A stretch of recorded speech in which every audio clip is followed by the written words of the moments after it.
per complir totes les especificacions dels països on estem exportant. La durada de les xerrades serà d'uns 25-30 minuts. Després, les preguntes les farem via xat i cal tenir en compte que val la pena que les preguntes les feu una vegada el ponent hagi acabat el que és la seva exposició, perquè a la millor una pregunta d'aquesta està contestada ja amb el que és l'explicació que el ponent vagi fent. Vale?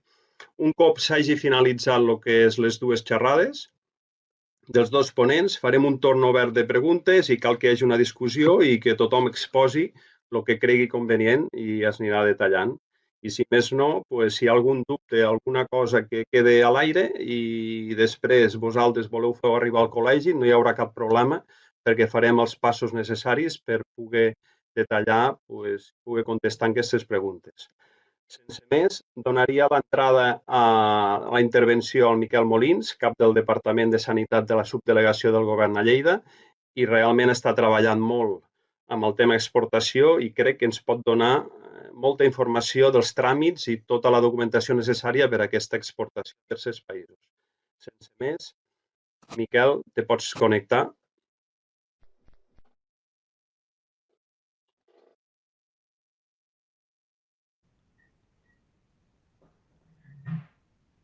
Hola, buenas tardes.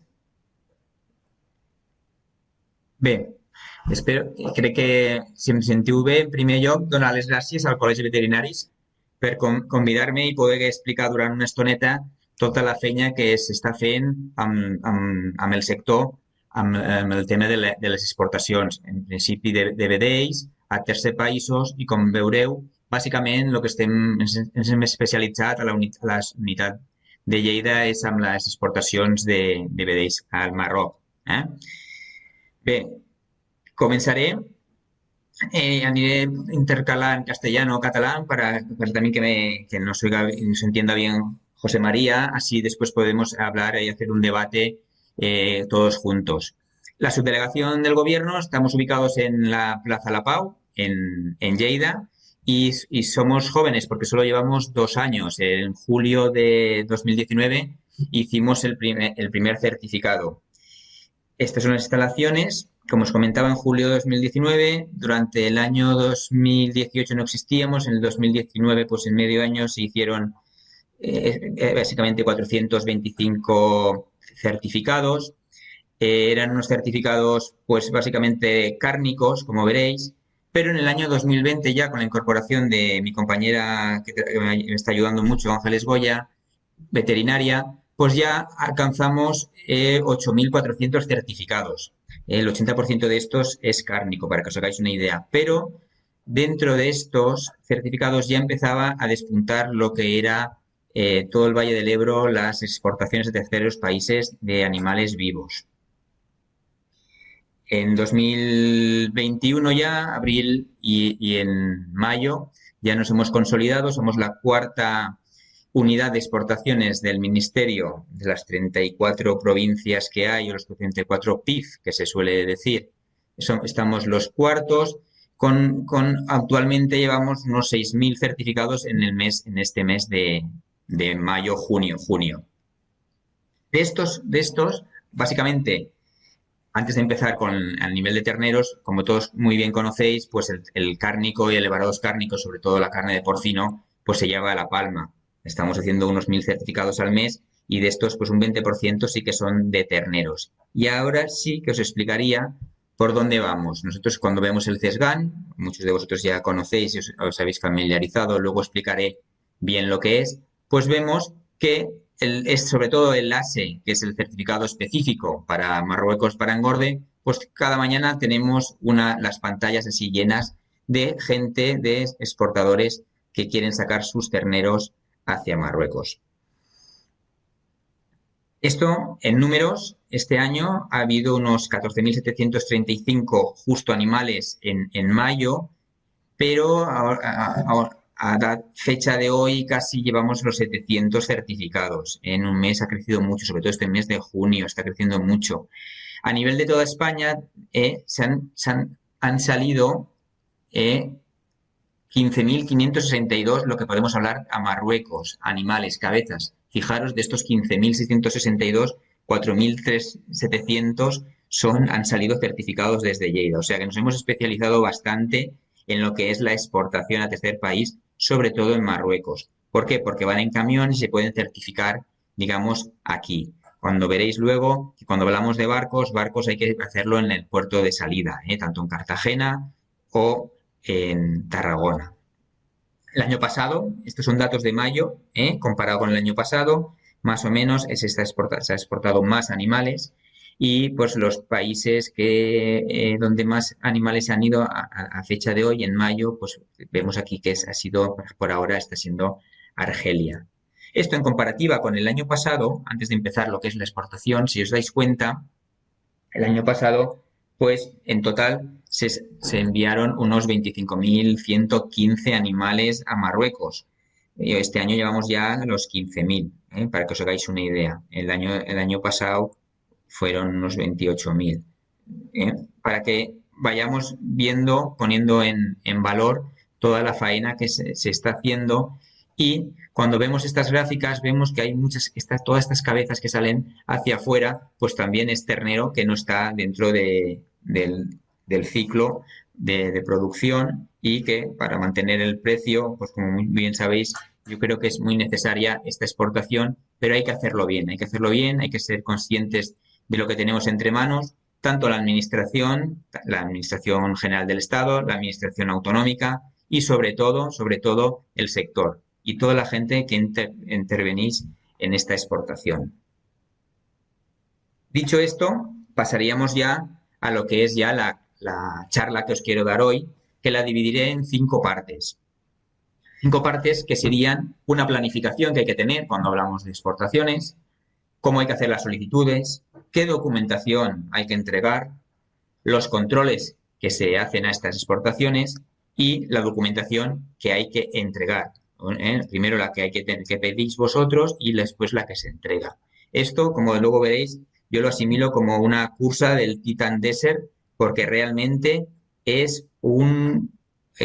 todo un maratón, una cursa de obstáculos, diríamos, para poder obtener el certificado. Y tenemos que estar todos cada vez más unidos desde el propio ganadero, el laboratorio importante, el veterinario habilitado, el veterinario de la extracción, el veterinario de la OCA, tanto de Aragón, de Cataluña, el veterinario del PIF, que nos llaman, o de unidad de certificación, el empresario, el exportador, todos tenemos que estar unidos para que cada uno sea una máquina, un reloj de suizo, para que vayamos todos muy, muy unidos. Si no, tenemos grandes distorsiones a la hora de sacar estos animales al tercer país. Y lo hemos de hacer bien porque cualquier fallo veréis que nos puede significar una parada automática de las exportaciones.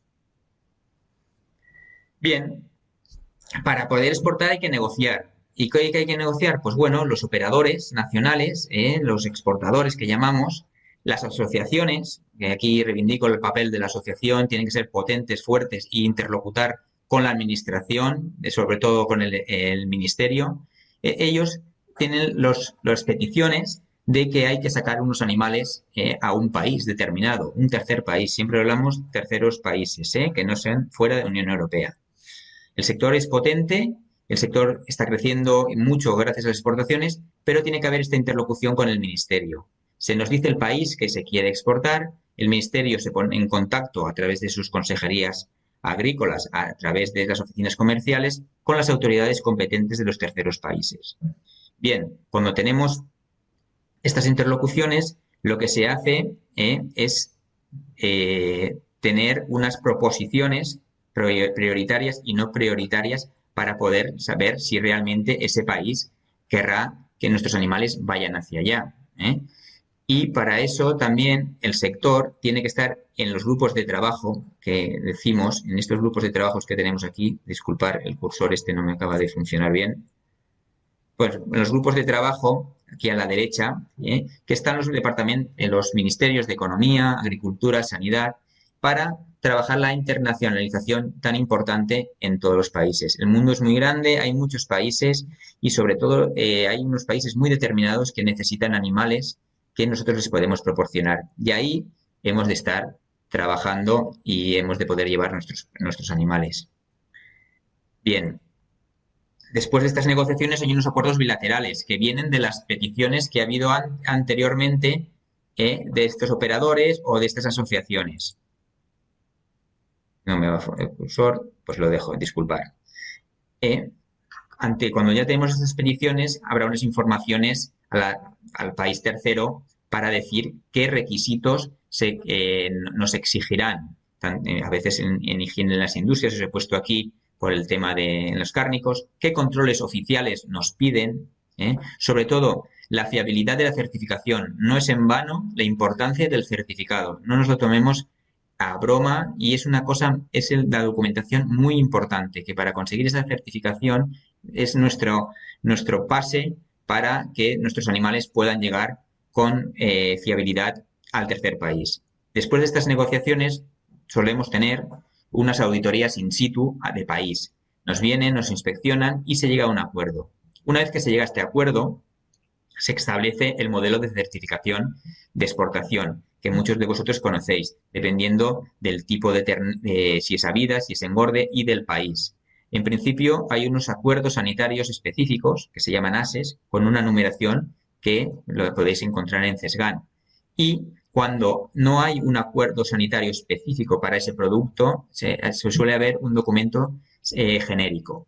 Y entre medio se establece el documento sanitario de provisional, es un DSP que se le llama, que es hasta que se llega a un acuerdo específico y tener un modelo justo de los requerimientos que quiere el país de destino.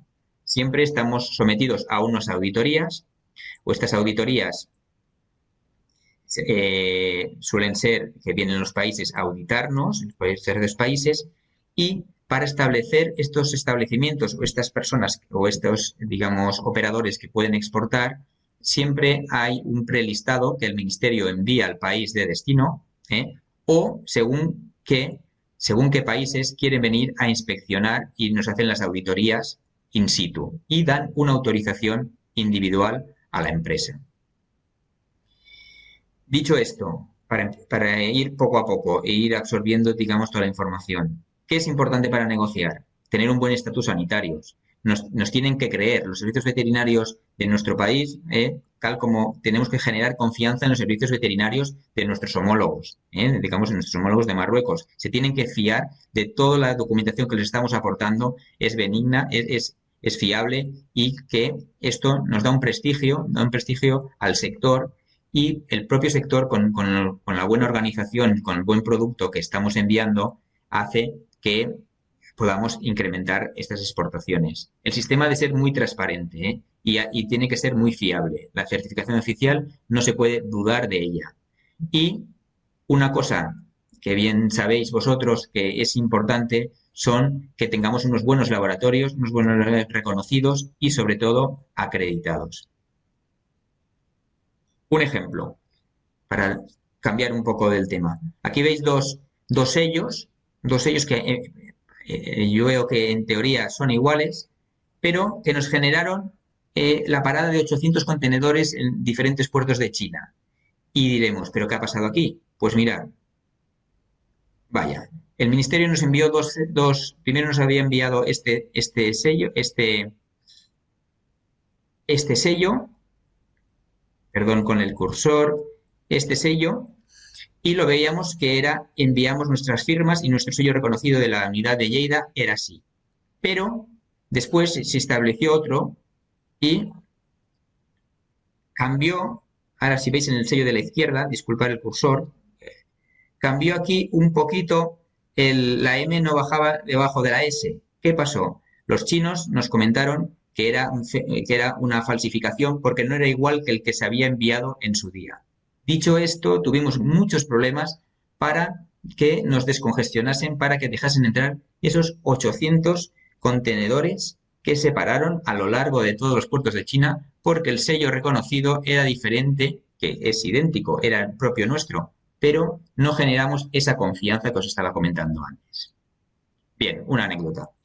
Seguimos. Planificación. ¿Cómo hay que planificar? Por favor, la planificación es importantísima. Tenéis una buena aplicación informática, se llama CESGAN, del Ministerio, y ahí tenéis todos los certificados, las normativas, la información de cada país.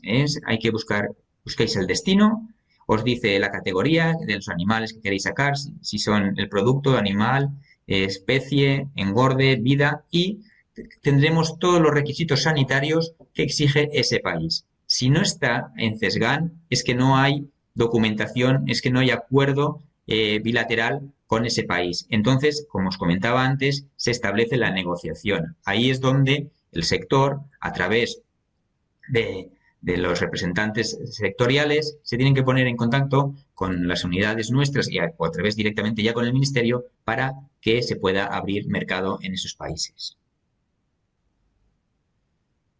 Importante, cuando hablamos de planificación, hay que saber el país, la zona, el rebaño de los animales que vamos a exportar. Unas analíticas, los tratamientos, las vacunaciones, todo esto nos viene en los certificados. El origen, nos pidieron el origen, dónde han nacido, dónde han sido criados, qué países están autorizados, cuáles no. Cada país es un mundo y cada certificado es un acuerdo bilateral de país a país, y eso quiero que os quede muy claro, porque es totalmente diferente enviar a veces animales a Marruecos que a enviar animales, por ejemplo, a Egipto. La idea de los animales, importante, hay que acreditarla. ¿Y cómo se acreditará? Con los DIPs, y tenemos que ajustarnos a la edad que nos exigen. El sexo, la alimentación, el transporte. Unos ejemplos, pues si nos dicen que en los últimos 5 años no se ha detectado ningún caso de paratuberculosis, pues se tendrá que acreditar. Hay cosas de sanidad animal que las acredita la oficina comarcal, porque sabe cómo está su zona, sabe cómo están los rebaños, digamos, de su comarca. Hay otras que las acreditamos nosotros, a nivel de enfermedades de declaración obligatoria. Ya se puede declarar a través de los veterinarios, digamos, del área de exportación, unas enfermedades que ya sabemos que están colgadas en RASBE y ya no tienen que acreditar las oficinas comarcales, o en su defecto, en algunas enfermedades que no son de declaración obligatoria, el veterinario habilitado. El origen de los animales, dónde han nacido, si han nacido y se han criado ininterrumpidamente en el territorio. Pues bueno, si no cumplen esta normativa, no pueden ser exportados, no se pueden enviar estos animales a estos países, tendrán que ir a otro sitio. La alimentación, hay veces que nos exigen que certifiquemos que han sido alimentados, que no han sido alimentados con harinas de carne, huesos o chicharrones procedentes de rumiantes, pues hay que acreditarlo y tendremos que tener unas analíticas o tenemos que tener unas certificaciones de dicho conforme cumplen este punto. O la edad también, tener menos de 18 meses, pues bueno, pues en el momento de la firma, pues tenemos que comprobarlo a través de los DIPs que tienen todos menos de 18 meses. Estas cosas que son de perogrullo, pero hay que cumplirlo y no se nos pueden pasar, porque nos están exigiendo, unas condiciones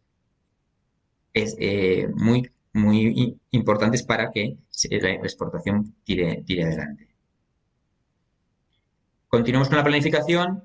Puede ser que tengamos unas cuarentenas que nos exijan unas analíticas, unos tratamientos o unas vacunaciones. Aquí, cuarentenas en Egipto tiene, pero ahora, a día de hoy no se está exportando. Pero si nos exigirían los acuerdos bilaterales con el país que haya cuarentenas, pues bueno, tendremos que pedir una autorización para cada exportación. La duración, en función del destino, según lo que nos pidan. El objetivo es tener una uniformidad de todo el lote a exportar y el que sea más fácil el controlarlo por los servicios veterinarios. ¿Qué servicios veterinarios? Los de la OCA, los de digamos, los de la territorial, bueno, los de la oficina comarcal que pertañe, esta granja. La competencia es de las comunidades autónomas, y las cuarentenas se suelen hacer en las granjas de origen, ¿vale? Hay un protocolo que os lo puedo pasar, ya después os dejaré el correo electrónico, muchos de vosotros ya lo tenéis, para que podáis tener toda la información. El protocolo de autorización también, si fuese el caso de centros de cuarentena para la exportación a terceros países. Y las pruebas analíticas, importantísimas, indispensables, cada vez más importante. Y yo pongo el ejemplo siempre que ahora todo el tema de COVID, nosotros con los terneros hace muchos años que estamos enviando a animales con sus PCR, sus ELISAs, con sus analíticas individuales para poder exportarlos. O sea que no nos tienen que explicar nada. En el laboratorio tienen que ser oficiales, o autorizados. Yo propongo cada vez más que se abra a estos veterinarios, a los laboratorios autorizados para dar mayor agilidad a las exportaciones. Toma de muestras por un veterinario oficial o habilitado, importante. Si no va el oficial, el habilitado, y hay que hacerlo bien. Tiene que ser un veterinario que dé fe, fiabilidad, y hay que sacar la sangre uno por uno y bien sacada, ¿vale? Y bien numerada para que luego en el laboratorio no haya ningún margen de error. Los métodos analíticos, los que nos pida el certificado, si son ELISA, si son PCRs, si son una fijación de complemento, cualquier analítica que nos pida en el certificado del acuerdo bilateral que os he explicado antes, pues se tiene que cumplir. Tener cuidado de las caducidades, saber que duran 30 días, ¿vale? Si no, pues habría que volver a sacar sangre y es una pena malgastar el dinero, los esfuerzos con lo que cuesta sacar sangre en sus compañeros que están en las explotaciones y también un gasto de kits innecesarios. Los plazos de los laboratorios, hay unos laboratorios más rápidos, otros menos rápidos, pero hay que saber cómo está. Y, importante, las analíticas, aparte, tendrán que ir selladas si el certificado lo exige. Por ejemplo, a Marruecos sí que lo exigen, ¿vale? Tendrán que ir selladas. Y únicamente los animales negativos. No pueden haber animales positivos puestos en los anexos o en los certificados o en las pruebas analíticas. Os he puesto varios ejemplos en el informe de resultados de Cataluña, ¿de acuerdo? Tiene que estar firmado por el veterinario de la unidad de exportaciones, también lo firman los compañeros de las oficinas comarcales y firmado el informe de resultados, ¿de acuerdo? Con todas las analíticas que tiene que haber. Aragón es diferente el modelo, la analítica, el proceso es idéntico, pero hay una petición, tenemos aquí la petición, hay un anexo que tiene que corresponderse a los animales que estamos sacando y también hay otro certificado conforme son negativas las pruebas, Va diferente Cataluña y Aragón el modelo de certificación. Por eso hay que tener muy claro cuando planifiquemos de dónde es nuestras explotaciones, dónde enviamos la sangre y cómo tendremos los resultados que después tendréis que cargar al CESGAN para que nosotros veamos las analíticas negativas y podamos dejar salir esos animales. Tratamientos por los que también nos exijan el país de destino, tanto las vacunaciones, las desparasitaciones, los repelentes, cada vez más importante, y las fechas que coincidan y que sean realmente las que nos exigen siempre el acuerdo bilateral que tengamos con el país. Los tiempos marcados del certificado, con productos autorizados, es específico si nos lo piden, el producto y la fecha. Esto sí nos lo piden. Y siempre tiene que estar atestado por un veterinario responsable de la explotación. Estamos en el Colegio de Veterinarios, cada vez yo creo estamos luchando también todos para tener un veterinario responsable de explotación que sea, digamos, el garante de esos animales y que sea el que da fe de que esos animales es todo correcto y que va todo en tal cual para una correcta exportación. Como os comentaba, esto es una cursa para ir a Marruecos que parece la Titan Desert, porque vamos, 5 o 6 días para estas exportaciones no puede ser. Cada vez vamos más rápidos también entre todos, pero podemos tener muchos problemas. ¿Y por qué? Porque el ganadero tiene que planificarse, el operador comercial, el exportador, decirle que tenemos que ir todos unidos y hay que saber qué requisitos cumple esa exportación y asegurar su cumplimiento. Estas son cosas de perogrullo, pero hay que tenerlo muy en cuenta, que nos estamos viendo cada día que hay que tenerlo muy presente. Conocer el estatus sanitario de los animales que se van a exportar. Importantísimo. ¿Están vacunados? ¿No están vacunados? No te pueden salir positivos, negativos. Hay que preparar los animales. Os lo digo porque es que perdemos mucho tiempo, cada vez menos, también os lo digo, cada vez más profesionales y se está haciendo mejor, pero se pierde mucho tiempo si no se conoce el estatus sanitario de los animales. A veces se va a comprar los animales y el ganadero no sabe si están vacunados o no están vacunados, pero ¿dónde estamos? ¿En qué país vivimos? ¿De acuerdo? Establecer un cronograma de cuarentena, si nos lo requieren, con sus analíticas y sus tratamientos. E informar siempre rápidamente cuando queremos hacer una exportación a las oficinas comarcales. Yo creo que los compañeros también de las OCAs se están poniendo cada vez más las pilas porque están viendo que la exportación es diaria. Antes era anecdótico, pero ahora ya son diarias, sobre todo según qué zonas de aquí, la zona, toda la que el limítrofe de la franja Segría y muchas zonas que tocan Lérida, de Aragón y de Cataluña, son casi ya exportaciones diarias. Informar a estos servicios veterinarios y rápidamente ya solicitar las pruebas analíticas. El sector sí que las asociaciones tienen que ponerse las pilas para dar buen asesoramiento, resolución de problemas, las interlocuciones constantes con el ministerio. Ahí os sí que, ahora ya que hay nueva junta, tienen que estar ahí para resolver todos los problemas que tiene el sector y ser un interlocutor válido con la administración. Las OCAs, pues bueno, y también los territoriales o digamos lo que es el DARP o la DGA, perfectamente que conozcan los requisitos de exportación y a que aseguren su cumplimiento. Es el filtro para que después esas atestaciones nosotros hagamos lo que es ya el certificado de exportación. Se tiene que conocer muy bien el estatus sanitario de estas explotaciones y de la comarca de origen. Por eso es tan importante su faena en la planificación. Si hay o no cuarentena, tendrán que hacer la supervisión. La toma de muestras se puede delegar, pero son los responsables que se haya hecho bien esa toma de muestras y se da el valor y fiabilidad de esos resultados. Que luego posteriormente se comunicarán al ganadero o al empresario que está llevando el tema. La unidad de certificación, pues bueno, nos toca conocer bien los requisitos de exportación y asegurar su cumplimiento. Podemos asesorar y también, como sabéis vosotros, estamos resolviendo dudas. Si no las sabemos nosotros, las trasladamos al ministerio para que nos lo puedan responder cuanto antes mejor. Y realmente os puedo decir, ahora que ya podemos, que van rápidos y saben de los temas de que hablan. El asesoramiento y resolución de consultas, básicamente la Subdirección General de Acuerdos Sanitarios y Control en Fronteras, informan de cualquier cambio de estos requisitos y también si hay restricciones o no. Y son los que tienen actualizado al día el CESGAN. Es desde la Subdirección General de Acuerdos Sanitarios y Control en Frontera. ¿De acuerdo? El CESGAN en todo momento está actualizado y todo lo que está en ese momento es válido cuando lo vayáis a consultar. Bien, dicho esto, una vez que tenemos la solicitud, tenemos que presentar a través de la plataforma CESGAN, que si no estáis dados de alta, os tendréis que dar de alta tanto a un modo personal, el exportador puede estar a modo personal o con un poder notarial si no es una persona física, si no es una persona jurídica. ¿De acuerdo? Entonces se pedirá este certificado.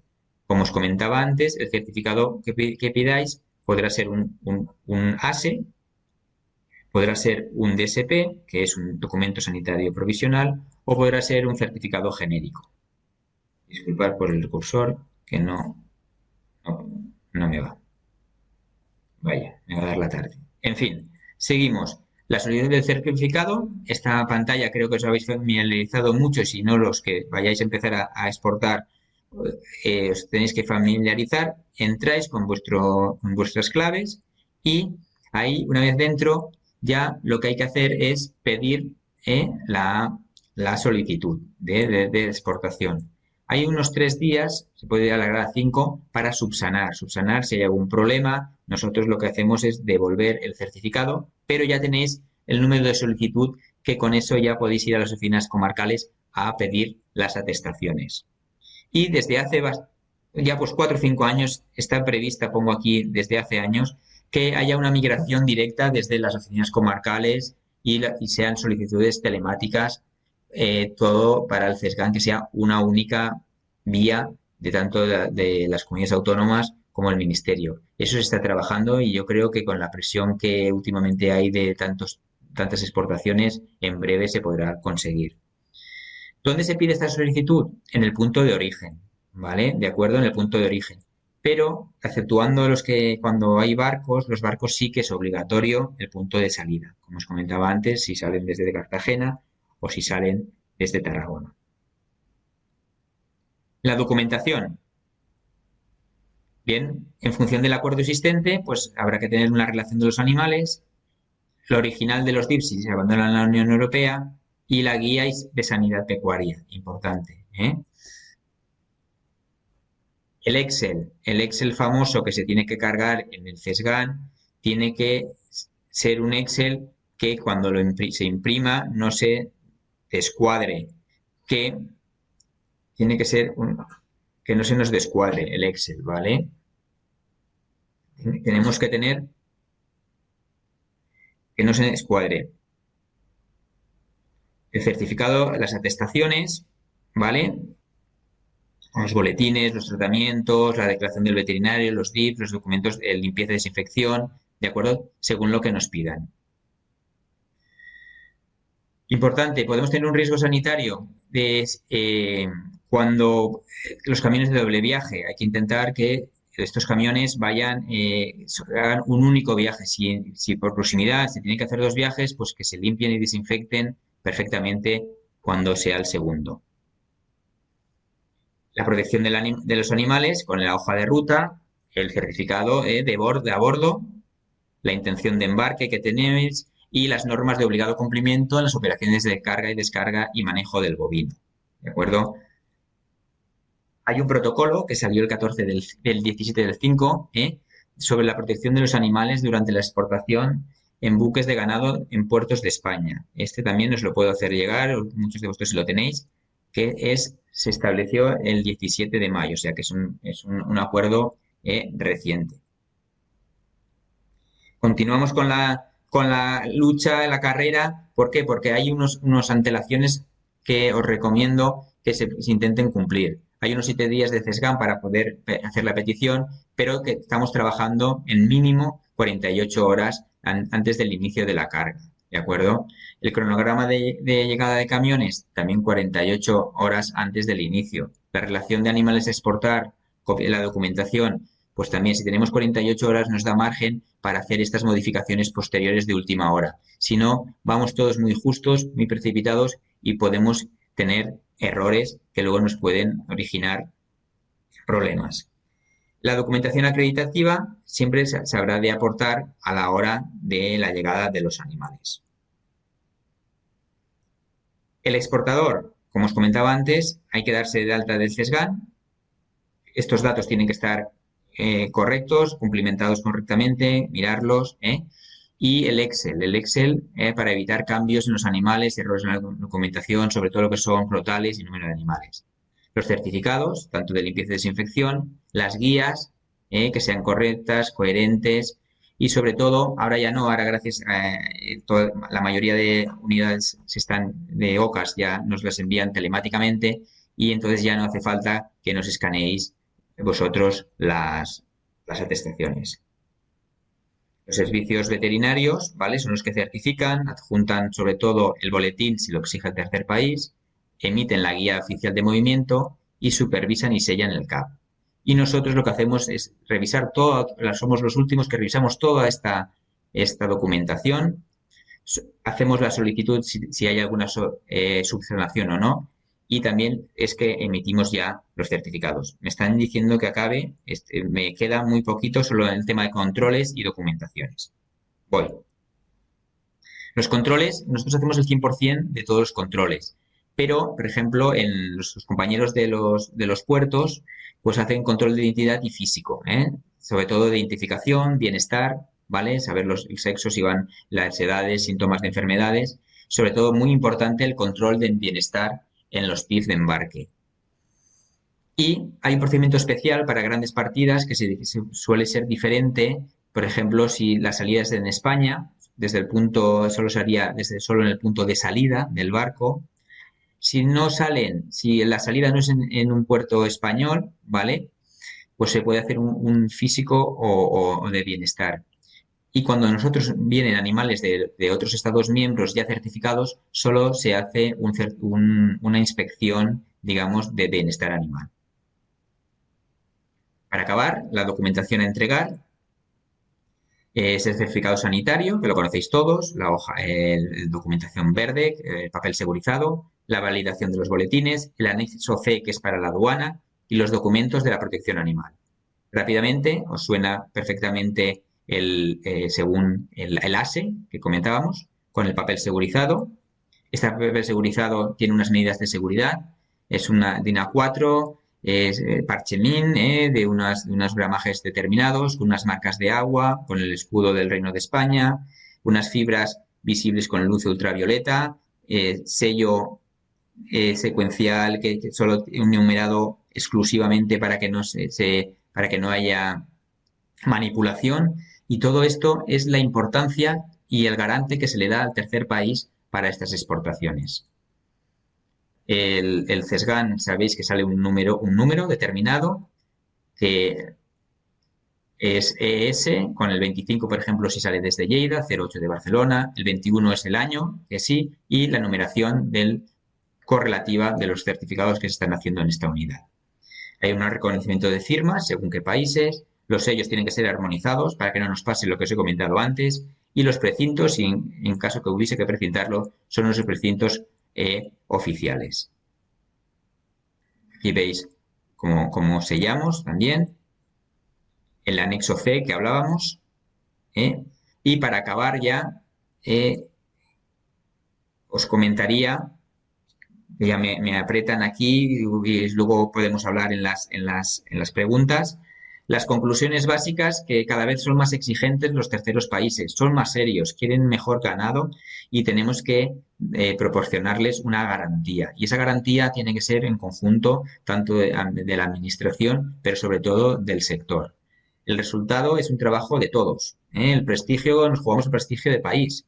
Y también nosotros también nos jugamos el prestigio de administración sanitaria. Si tenemos un error, vamos en cadena a todos y nos paran toda la exportación a ese país. Tiene que haber un buen nivel higiénico y sanitario, que sobre todo los veterinarios estáis ahí en las explotaciones dando todo para que haya este alto nivel de estatus sanitario. Hay que ser serios, con respeto, sostenibles, ¿vale? Y sobre todo, si hay un incidente, tenemos que reaccionar con transparencia y una buena comunicación. Bueno, nada más, os espero, este es nuestro correo, para cualquier cosa lo tendréis, y os espero en el turno de preguntas. Disculpar por un poquito que me he alargado un poco. Gracias.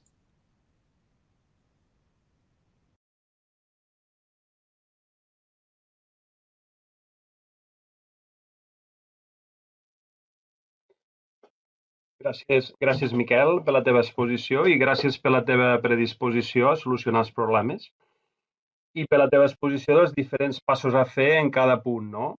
I una cosa que m'ha quedat clara és que el tema del prestigi i la serietat és molt important per fer aquestes exportacions.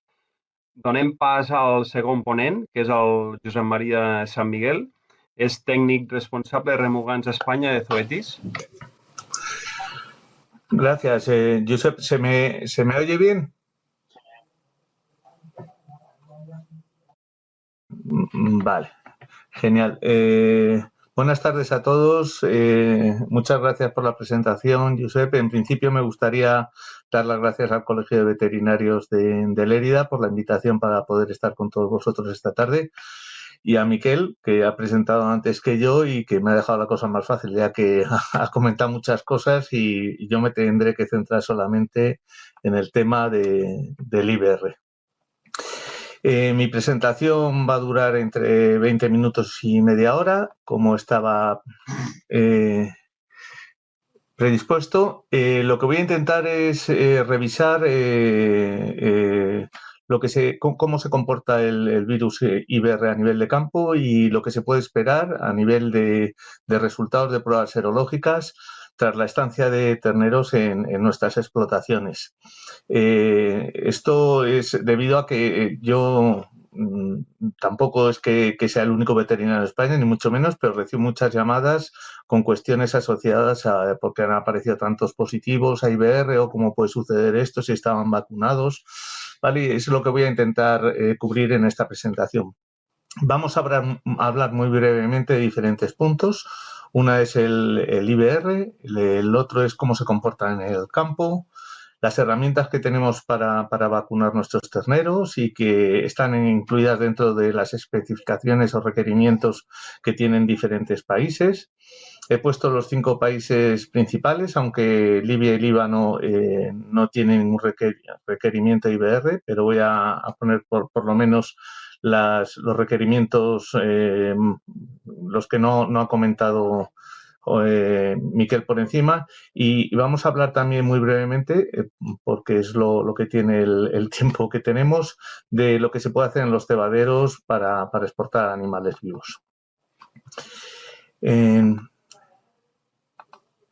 Vamos a hablar primero, como os comentaba, del virus IBR. El virus IBR es un herpes virus que tiene 10 glicoproteínas en la cápside. De ellas 3 son las principales, que es las que recuadro, pero nos vamos a centrar principalmente en las que, a ver cómo funciona esto, en las que, en la GB y en la G, que son las que nos van a permitir diferenciar los animales vacunados de los animales que han sufrido una infección en campo. Están asociados a la existencia en el mercado de 2 kits ELISA, uno que va dirigido frente a esta glicoproteína y otro que va dirigido frente a esta glicoproteína que luego veremos. Importante de los herpesvirus, no solo del IBR, sino de otros herpesvirus, por ejemplo, el Augeski en porcino, es que generan latencia. ¿Vale? ¿Qué significa esto? Que tras una infección de campo, cualquier cepa, incluso cepas vacunales vivas atenuadas, se van a quedar en el organismo, en neuronas, en células neuronales y en ganglios linfáticos del organismo, y van a permanecer en el animal durante toda la vida. En momentos de estrés, este animal, que está infectado de forma latente, de por vida, lo que va a hacer es eliminar el virus al medio ambiente. ¿Vale? Y lo que es importante, y luego lo comentaremos otra vez, es que la vacunación no previene la infección por el virus. Es importante. Este virus que está en el animal desde la primera vez que se ha infectado, que puede ser nada más nacer o posteriormente en su vida, como comentaba, se va a reactivar en periodos irregulares. Y va a depender de las células infectadas, es decir, el grado de infección, si ha sido una infección masiva o con menos carga vírica.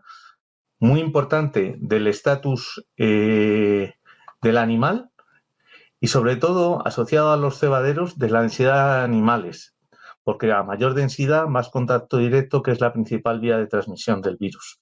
Es decir, este virus, vamos, todos en general, pero este virus, debido al estrés de los animales y a las densidades medianas, altas que hay en los cebaderos, pues tiene su campo abonado para poderse diseminar en los cebaderos. ¿Cómo se comporta el virus en el campo?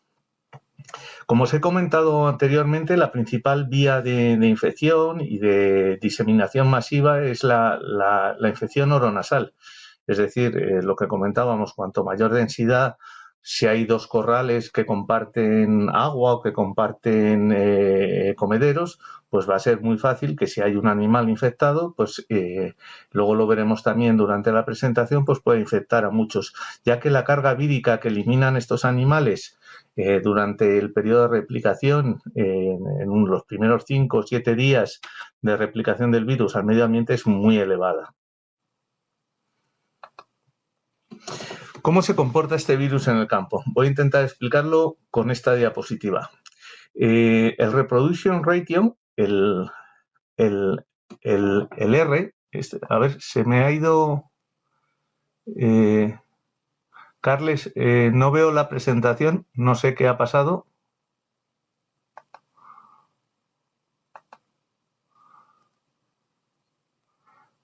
¿Carles? Sí.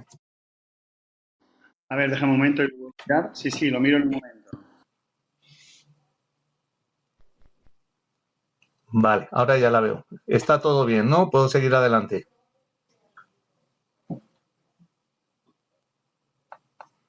Sí, adelante. Vale. Os comentaba que voy a intentar explicar cómo se comporta el virus en el medio ambiente. El reproduction ratio, el R, es el número de animales que un animal infectado puede infectar. Es decir, si el reproduction ratio es 1, es decir, un animal que está infectado en un corral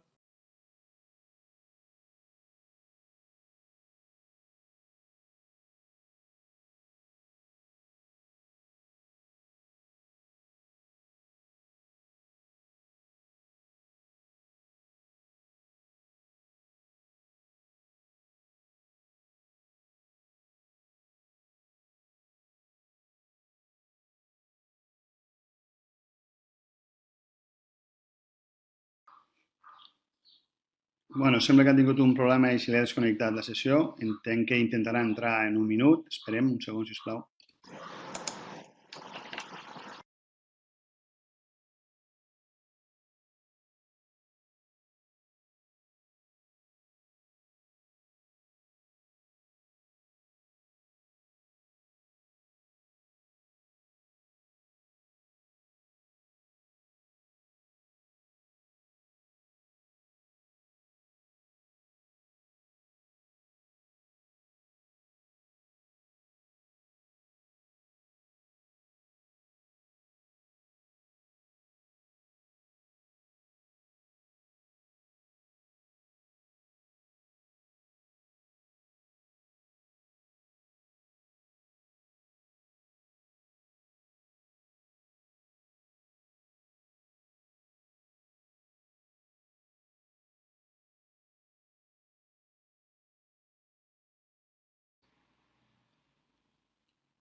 Hola, José María, ¿nos oyes?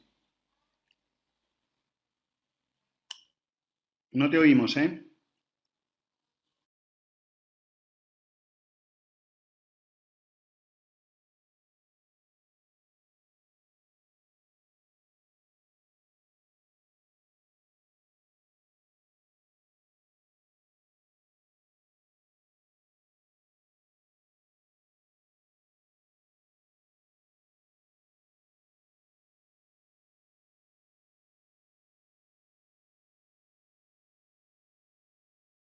Esperem 30 segons, que està intentant tornar a entrar.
Estem intentant solventar els problemes, Disculpeu un minutet.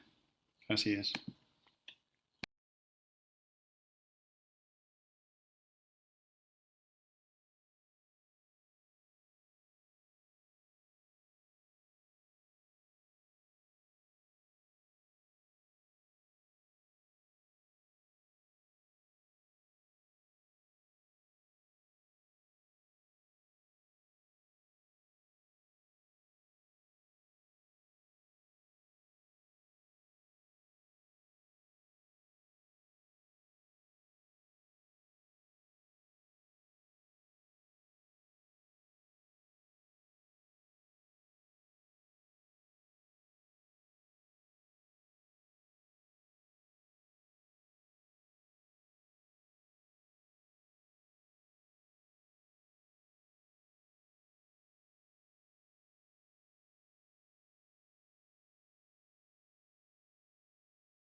Vale, José María, te vemos pero no te oímos.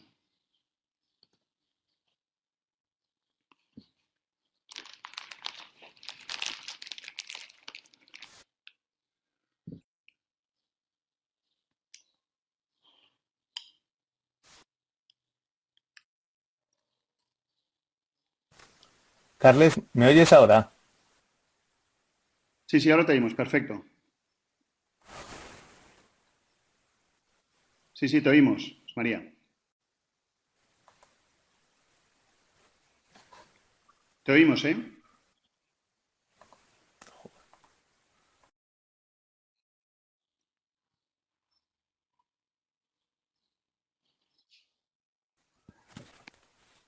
Sí, Carles. Ah, vale, perfecto. Ok. Bueno, vamos a continuar con la presentación. No sé lo que ha pasado, porque yo en teoría tengo buen internet, pero bueno, vamos a continuar con ello, si se me oye bien.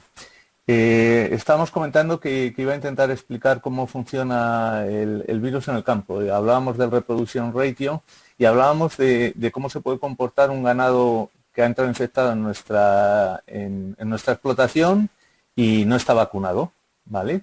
Pues un ganado infectado, un ternero que entra infectado en nuestra explotación no está vacunado, se ha determinado experimentalmente que la capacidad de infección es de entre 2,5 a 7 terneros. Es decir, que si yo meto un lote de 100 terneros y tengo, por ejemplo, 3 terneros infectados en origen, poniendo una capacidad de infección media de 5 terneros, lo que vamos a tener en una semana, 10 días, es que vamos a tener esos 3 terneros y 15 más, ¿vale? Pero en otra semana esos 15 terneros van a infectar cada uno de ellos a 5, es decir, de los 100 terneros que teníamos al principio, en menos de un mes vamos a tener todos los terneros infectados. Por eso es muy importante, primero, saber el tema de las cuarentenas, saber cómo nos llegan los terneros y vacunar cuanto antes a los terneros. Luego veremos los protocolos que hay que hacer de forma oficial y los requerimientos de forma oficial de cada país. La situación en Europa, os voy a contar cómo es la situación en Europa y sobre todo cómo es la situación en España, ¿vale? A nivel de erradicación de IBR, veis estos 3 países de aquí arriba, que son los países nórdicos, que están exentos de IBR, y luego, como veis, excepto Francia, que tiene un programa en marcha ya de erradicación de IBR, todos los demás países tienen prevalencias determinadas. Nosotros importamos muchísimos terneros de todos estos países. Para Marruecos y Argelia no nos sirven, pero sí para otros países, y pueden venir con más o menor prevalencia o mayor seropositividad de los que tenemos aquí en España o menor. Como sabéis, para Marruecos y Argelia tienen que ser terneros nacidos y criados en España, que luego veremos.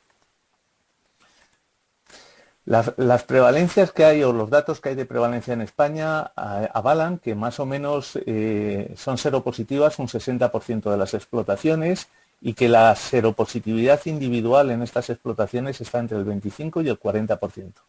Es decir, de una explotación al azar tenemos un 60% de posibilidades que sea positiva, y si es una explotación positiva, pues tenemos la posibilidad de que un 25-40% de los terneros nos vengan positivos. Como al final lo que llega a un cebadero son mezclas de diferentes explotaciones, pues las posibilidades son todas, ¿vale? Muy importante resaltar que tanto en Extremadura como en Andalucía, que es donde se producen gran parte de los terneros pasteros que cebamos en España, y en la cornisa cantábrica gran parte de los mamones, también pasteros, pues las seropositividades, tanto de explotación como a nivel individual, son altas, ¿vale? Luego veremos lo que normalmente nos podríamos encontrar en las explotaciones, pero va a depender mucho del origen y de la mezcla de animales. Estos son datos del Ministerio que avalan, esto fue un estudio que se hizo en 2018 sobre 93 explotaciones, que avalan que en leche el grado de infección, la tasa de infección por explotación es del casi el 34%, en carne es del 63%, son datos muy parecidos a lo que os comentaba anteriormente, y en cebo son del 38%. Este dato de cebo y este dato de leche están sesgados porque se cogieron muchas explotaciones de Galicia, y en Galicia la situación epidemiológica epidemiológica del IBR, yo creo que es mejor que en gran parte del resto de España. Importante, a nivel de vacunación, nuestros terneros van a venir, los compramos, como decía Miquel, los vamos a meter en la explotación, pero es importante saber que la tasa de vacunación en España media es del 19%. Nosotros hicimos un estudio el año anterior y nos salía que alrededor del 25%, teniendo en cuenta lo que se vacuna en leche, que seguramente sea por debajo del 25%, y lo que se vacuna en carne, que seguramente sea por encima del 25%. Es decir, la mayor parte de los terneros nos pueden venir infectados o no, pero no nos vienen protegidos. Nos vienen protegido el que está infectado, pero es el que va al final a diseminar el virus. Vamos a hablar, como os comentaba brevemente, de las vacunas marcadas también. ¿Qué nos pueden aportar?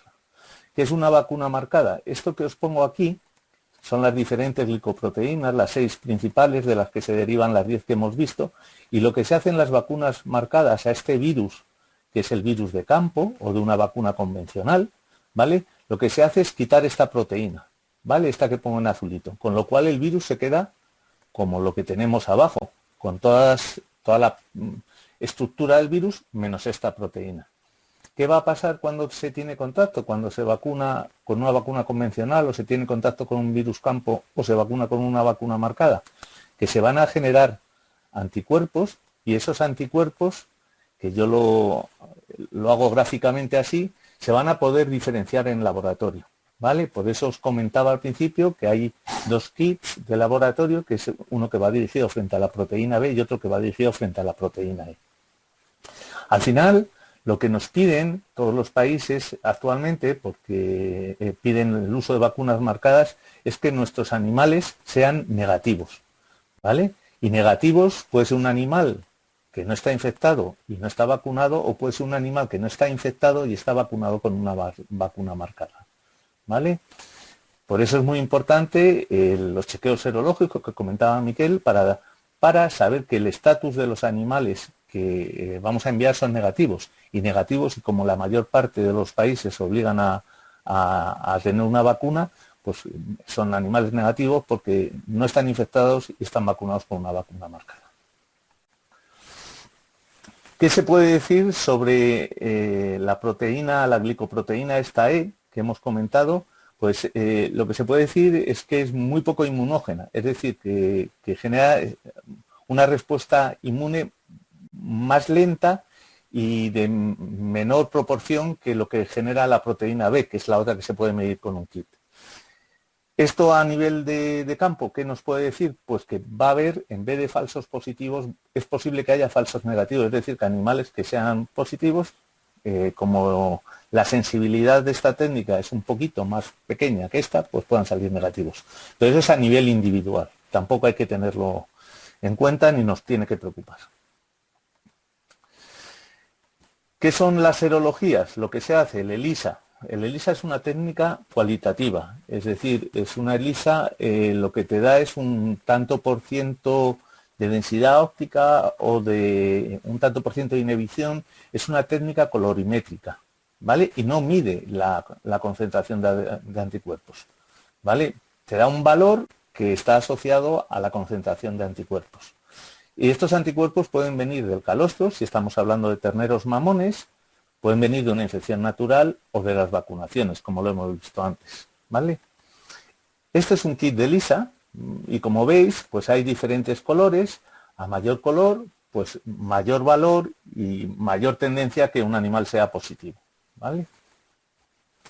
Es importante saber que, teniendo en cuenta, sobre todo en los pintos, normalmente los machos no se encalostran, pero en ganado cruzado, que al final ha podido tomar calostro de la madre, teniendo en cuenta las concentraciones normales de IgG, que es lo que se transmite, la inmunidad que se transmite vía calostro, la inmunidad pasiva, con concentraciones normales, teniendo en cuenta la eliminación, la vida media de estas IgGs, más o menos este calostro que ha ingerido el ternero puede hacer que sea seropositivo hasta los 3 meses, ¿vale? En general.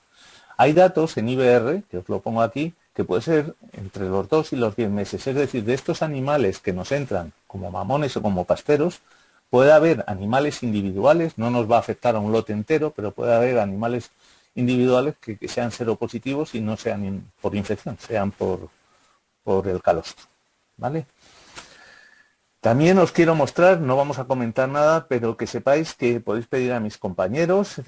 Hace unos años desarrollamos estos esquemas a nivel de interpretación de IBR, tanto para pasteros como para mamones, ¿vale? Y los tenéis a vuestra disposición. Creo que son bastante simples y que pueden servir en campo para intentar contestar muchas de las preguntas que hay sobre si este animal es positivo en esto o negativo en esto, qué es lo que ha pasado, ¿vale? Por último, me gustaría hablar de los requerimientos y procedimientos sanitarios de los principales países. Me voy a centrar en Marruecos, en Argelia, Libia, Líbano y Egipto, ¿vale? En principio, voy a comentar dos cosas, luego hablaremos del IBR, es el origen. Como os he comentado, en Marruecos y Argelia es necesario que los animales sean nacidos y criados en España, ¿vale? No sirven animales que estemos importando, que como os he comentado, se importan entre unos 500 a unos 700.000 animales todos los años para cebo. No es necesario nacimiento en España, en Libia y en el Líbano, y en Egipto lo que dice es que pueden ser de cualquier país de la Unión Europea siempre que hayan estado en España al menos durante 3 meses. En cuanto a sexo y edad, que también lo comentaba Miquel, comentar que Marruecos no especifica ni sexo ni edad en sus requerimientos. En Argelia son 14 meses, desde la firma, como decía Miquel. En Libia son 30 meses y un peso no inferior a 350 kilos. En el Líbano son 48 meses y en Egipto son animales que tienen que ser machos y menores de 18 meses de edad, ¿vale? Toda esta información, como decía Miquel, la tenéis en el CERCAN. En cuanto a IBR, ni Libia ni Líbano presentan requisitos, con lo cual no requiere nada IBR. Puede estar los animales en cualquier estado de vacunación o de infección o no infección. En cuanto a Egipto, lo que dicen los requerimientos es que, esto lo dicen no muestran sintomatología de enfermedad contagiosa en todos los países. Los animales tienen que ser vacunados con una vacuna marcadora y se tiene que acabar, es decir, vacunados es vacuna y revacuna, una vacuna marcadora. No especifica si tiene que ser viva o muerta, y lo que sí especifica es el tiempo desde acabar el protocolo de vacunación hasta el embarque, que tiene que ser un mínimo de 21 días y un máximo de 6 meses, ¿vale? Es en el caso general porque rebaños oficialmente libres y cebaderos oficialmente libres de IBR en España no creo que exista ninguno, ¿vale? Este sería el esquema. Se debería vacunar inactivada o vacunar con vacuna viva porque no se especifica, y lo que es importante es esto, que se acabe el protocolo vacunal 21 días como mínimo y 6 meses como máximo antes del embarque. En cuanto a Argelia y a Marruecos, tenéis todas las especificaciones.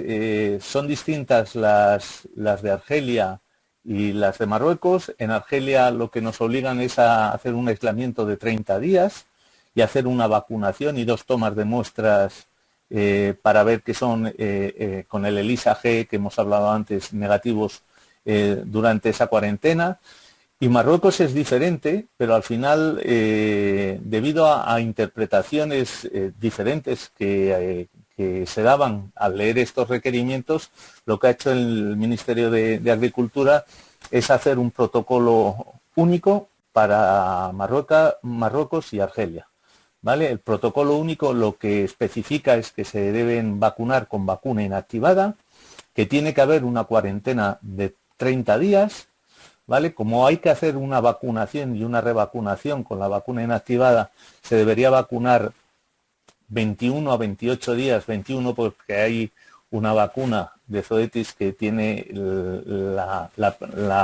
el periodo entre vacuna y revacuna de 21 días, y hay otra vacuna en el mercado que tiene un periodo de 4 semanas, ¿vale? Entre 21 y 28 días hacer la vacunación, a esos 21 o 28 días comenzar el aislamiento y realizar una segunda vacunación y un ELISA frente a la glicoproteína E.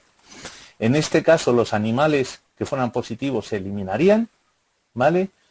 Y 21 días después, que es el periodo más largo que hay que dejar para saber que se ha generado una buena inmunidad con la revacunación, realizar otro ELISA-GE antes del embarque. Este sería el protocolo único para Marruecos y Argelia.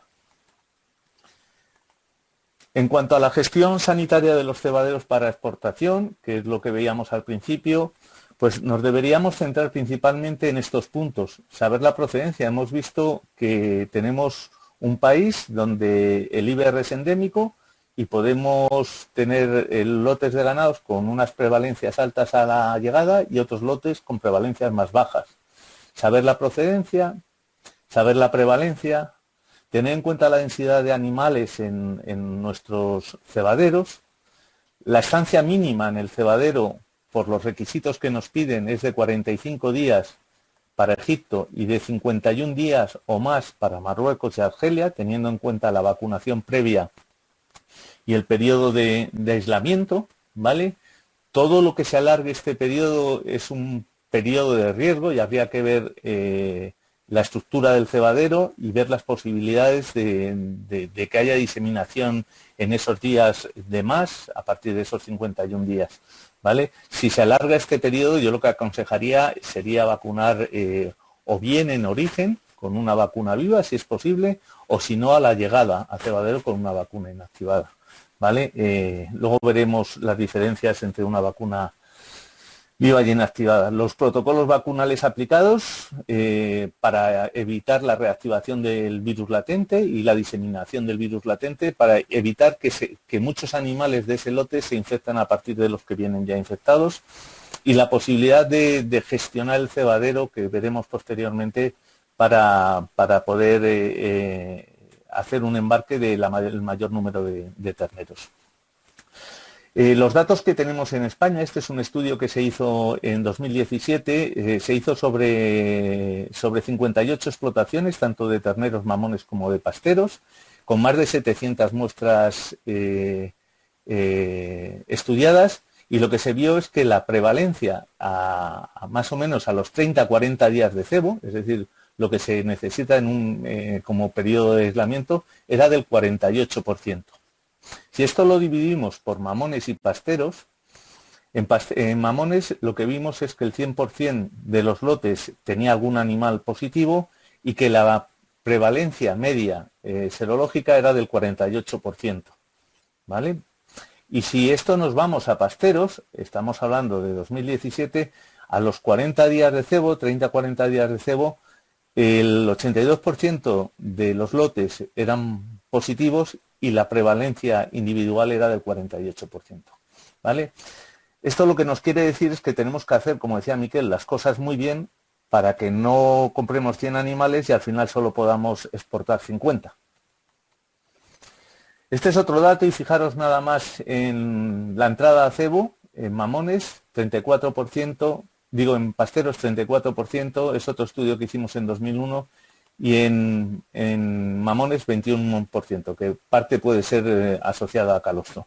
Pero lo que quiere decir es que nos van a llegar animales positivos, y entonces tenemos que hacer una gestión en el cebadero para que estos animales positivos no infecten a los demás, ¿vale? ¿Qué se pueden esperar? Estos son datos reales de este año de seropositividades en animales comprados y traídos a España, en el caso de los limuchines, y en ganado también nacional. Pues podemos ir, como veis, desde seropositividades del 3 a 4% a seropositividades del 30 e incluso del 40%. ¿Vale? Esto a la entrada. Si nosotros metemos un 30% de ganado positivo, los mantenemos 4 meses y no los vacunamos, pues vamos a tener todos los animales seguramente positivos a los 4 meses. Y estos son datos también reales de este año, de seropositividades con 4 meses de estancia, con 3 meses de estancia y con 97 y con 5 meses de estancia, entre el 34 y el 97%. Y son terneros vacunados, ¿vale? Terneros vacunados a la entrada.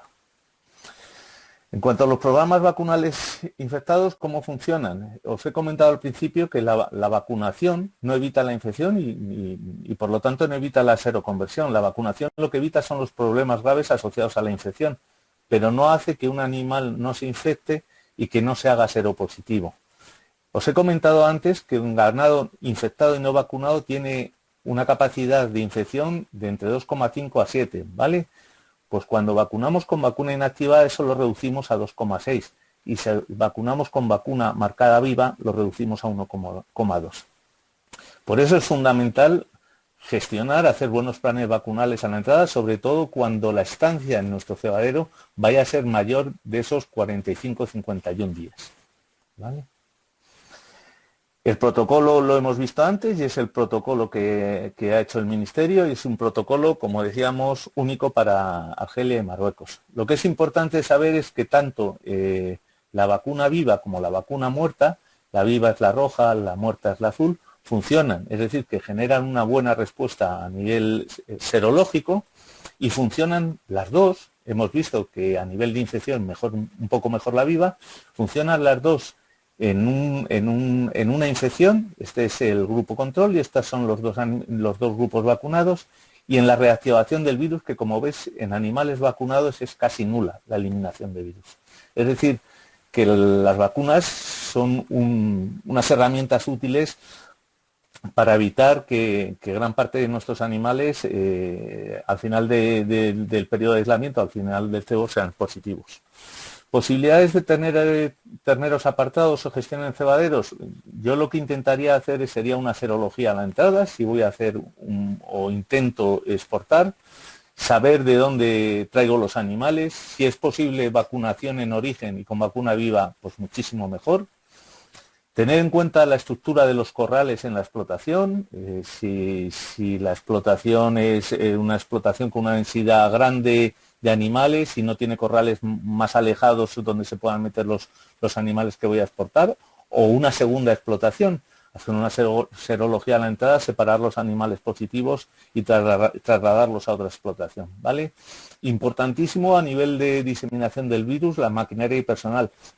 Si nosotros tenemos un cebadero, tenemos parte que la dedicamos a producción nacional y parte que la dedicamos a exportación y tenemos el mismo personal y la misma maquinaria para trabajar en todo el cebadero, vamos a tener problemas seguro, porque nos vamos a llevar el virus de un lado para otro, ¿vale? Por último, me gustaría representar lo que hemos visto antes. Estos animales que marco aquí como rojos son animales infectados. Si nosotros metemos estos animales infectados y no vacunamos, o tenemos una densidad alta o tenemos mucho estrés, lo que vamos a tener es en poco tiempo, como comentábamos, muchos animales infectados, en menos de un mes, casi todo el lote, incluso lotes de al lado. Si este tanto por ciento, que aquí son 3, puede ser un 10%, es un 30% a la entrada, los problemas van a ser muchísimo más grandes, ¿vale? Entonces, creo que hay que hacer, como decía Miquel, una buena gestión para tener la mayor parte de los animales que metemos opciones de poder exportarlos. Y con esto acaba mi presentación y cedo la palabra a Josep para que abra el turno de preguntas.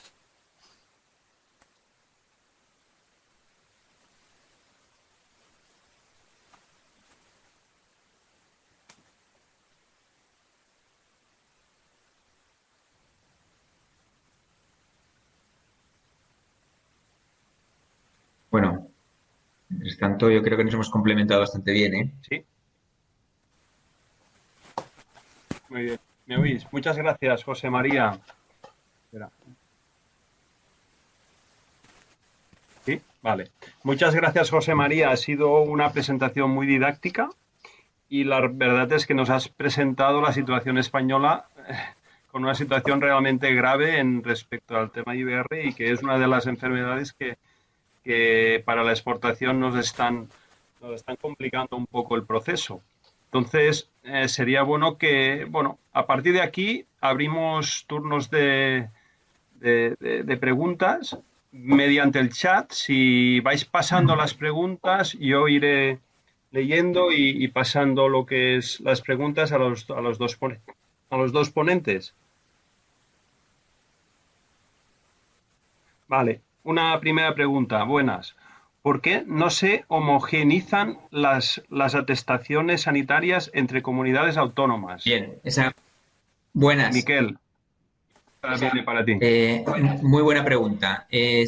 Yo creo que se tendrá que hacer un trabajo, como os comentaba antes, de las asociaciones y el sector tiene que influenciar a nivel del ministerio para unificar los criterios, porque no es porque sabéis qué pasa que la atestación ya es única, ¿eh? El contenido de la atestación sí que eso está homogeneizada, porque es la réplica de la atestación, perdón, del certificado a exportación, ¿eh? Básicamente es lo que dice pero el formato es diferente, pero lo que es el contenido sí que están unificadas. Lo que sí que tendríamos que luchar un poquito para unificarlo, que pudiesen las comunidades autónomas entrarlo a CESGA y ya ir directamente en un único, digamos, un único documento.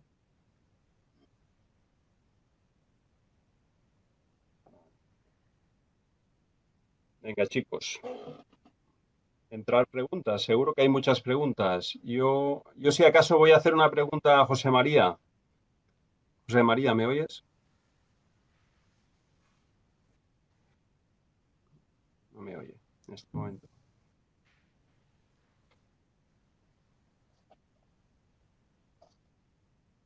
José María.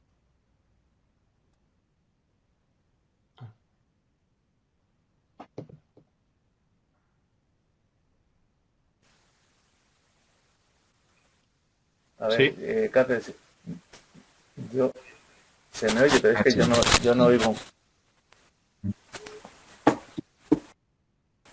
¿Nos oyes, José María?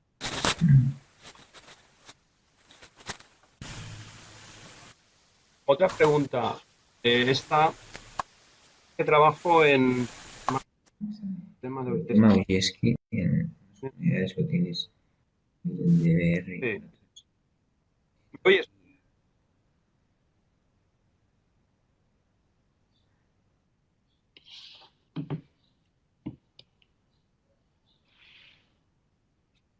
Sí.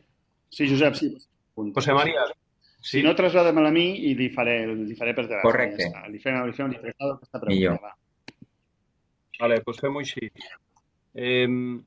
No ha hablado nada de las vacunas intranasales y respecto a la reproducción que tiene lo que es la IBR dentro de los rebaños, cómo nos afecta una vacunación intranasal en el momento, en la repetibilidad de la vacuna y de la reinfección dentro del rebaño.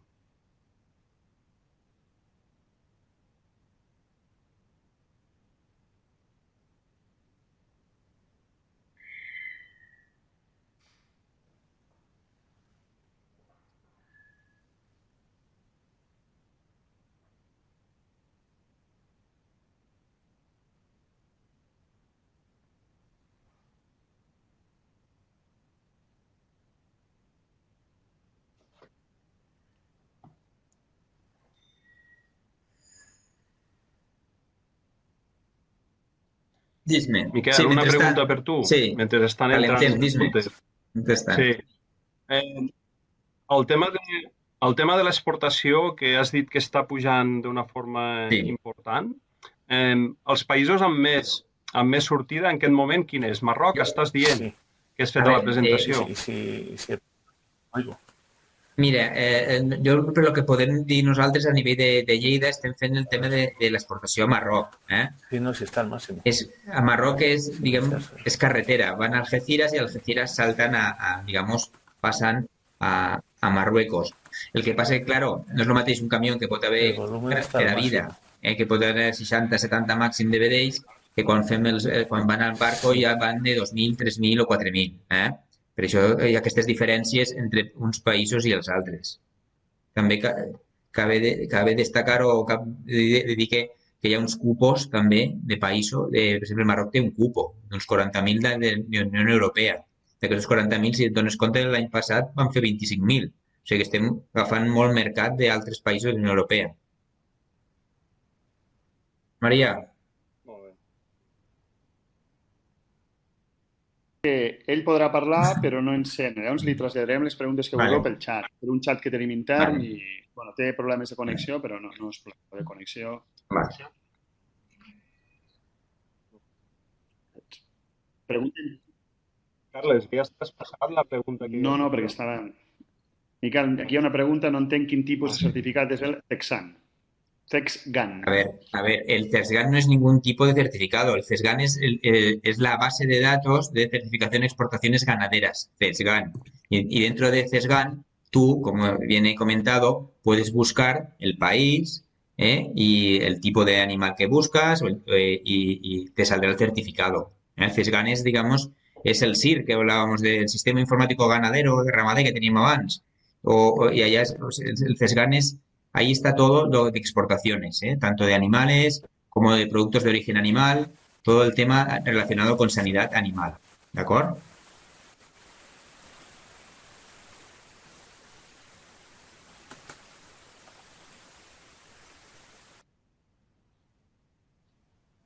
María tiene razón.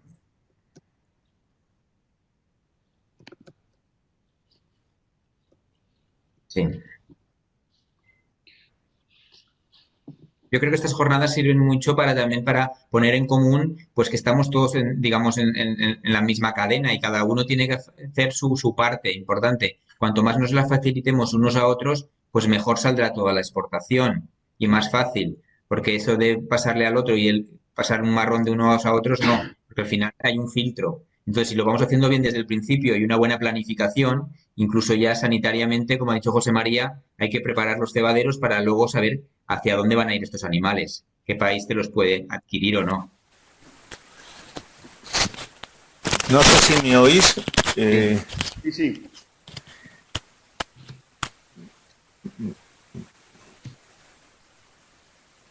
Vale. Me están haciendo una pregunta por el chat porque es que no tengo conexión.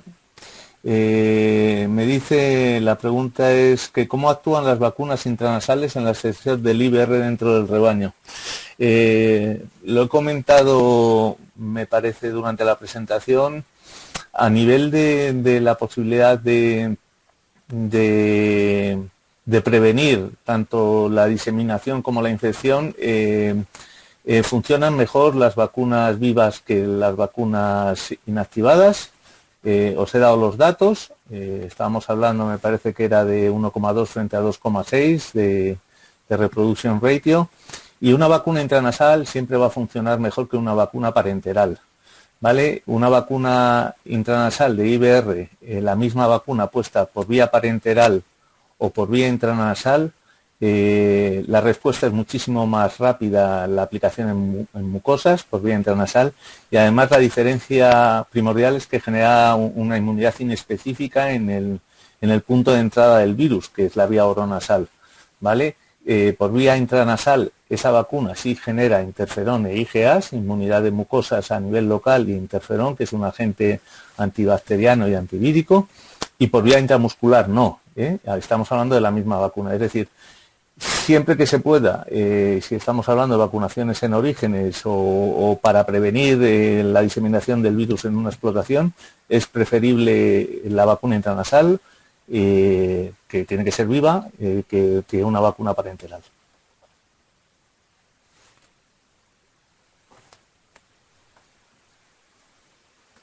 ¿Alguna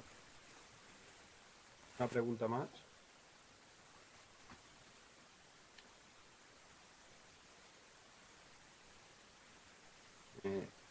¿Entran preguntas?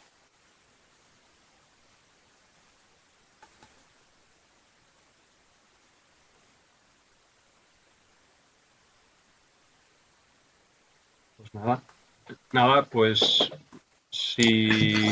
Josep, perdona, creo que tienes una pregunta.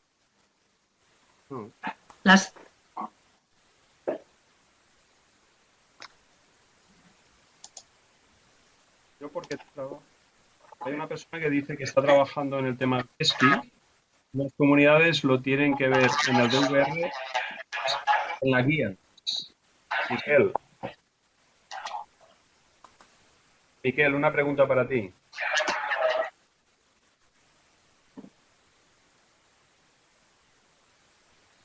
Miquel, ¿nos oyes?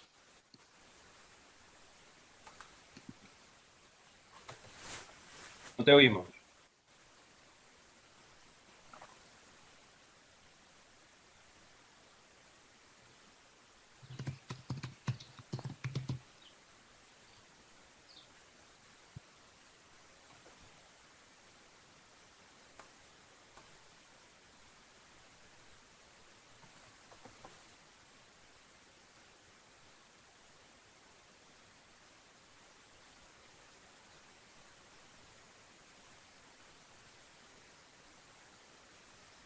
Sí, té el micro apagat.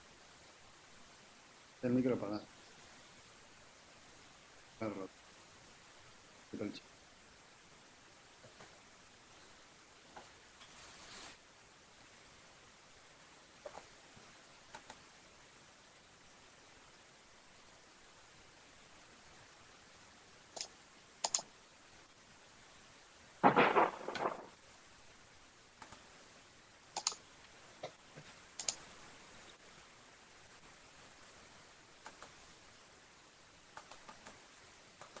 A ver ahora.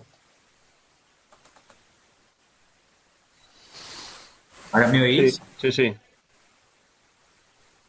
Sí, Sí. sí. Perdonar, el tema del SAE igual no me he explicado, pensaba que tenía el micro apagado.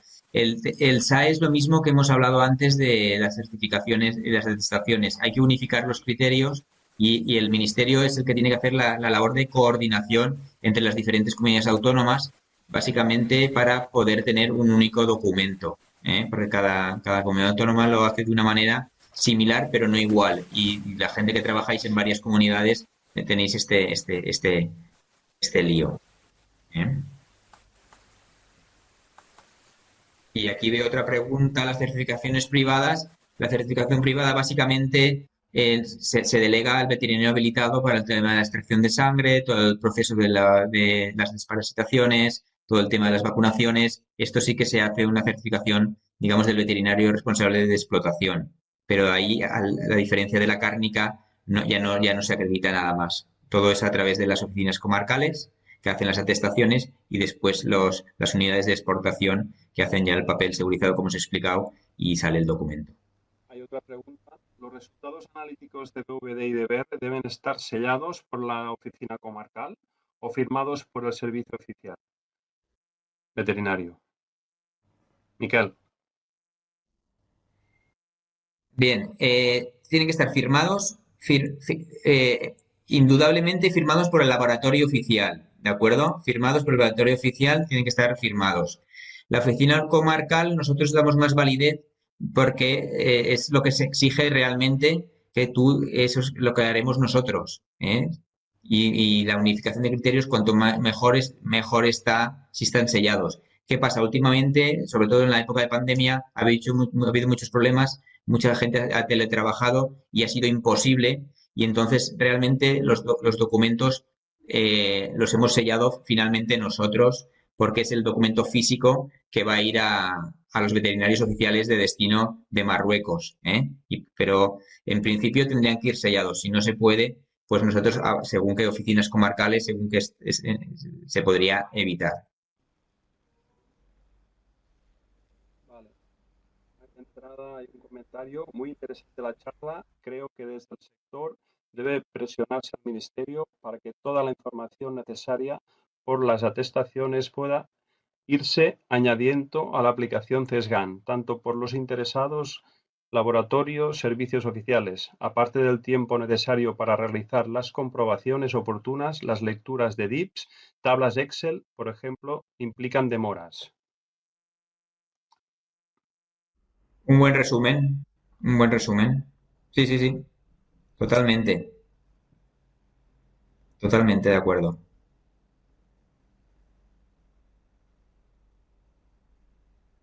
Bien. No hay más preguntas. Esperamos un poco a ver si entra alguna pregunta más.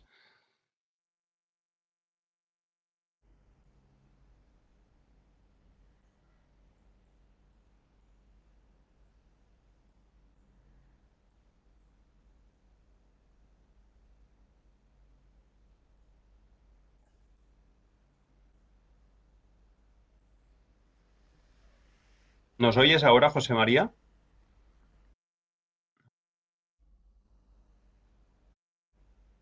Bueno, pues si no entra ninguna pregunta más, damos por finalizada la charla, las charlas y ponencias. Y muchas gracias a todos, Miquel, José María, por vuestras exposiciones. Creemos que es un punto importante, un debate que está el día a día, que necesitamos saber muchas cosas y gracias a ofrecernos tu ayuda en cualquier problema que haya y la disponibilidad de hacer las cosas lo mejor posible, ¿no? Pues muy bien, en principio cerramos la sesión y gracias a todos por la presencia. Muy bien, muchas gracias.